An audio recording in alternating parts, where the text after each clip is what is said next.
Всем привет, это Foodstorm и мы, Антон Романов и Игорь Феоктистов.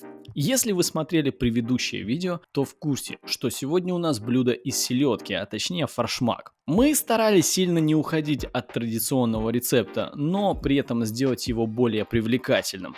Поэтому мы не будем пропускать все через мясорубку, а нарежем вручную. При использовании мясорубки выделяется много сока, масса получается слишком жидкой и непривлекательной. И да, в нашем блюде мы не использовали вареное яйцо. Оно нам кажется здесь лишним. Но если вы считаете, что без него никак, то смело добавляйте.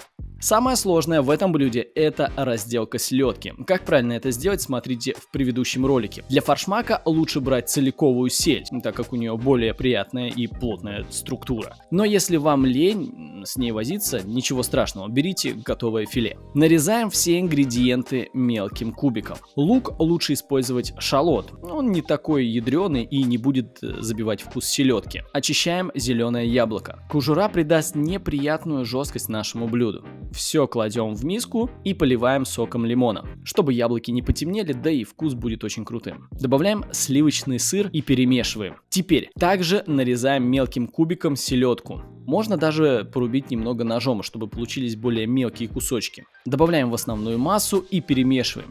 Если показалось мало лимона, добавляем еще. Переходим к гренкам. Берем черный хлеб, у нас это бородинский, у вас может быть любой другой. Удаляем корочки, чтобы они не мешали обжариваться нашим гренкам. А жарить мы будем на нерафинированном подсолнечном масле. Какой запах, а какой будет вкус.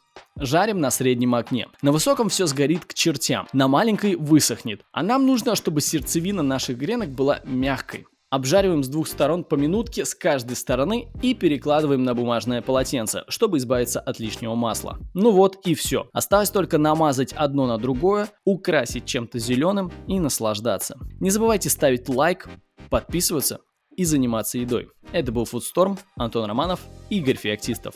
Всем пока!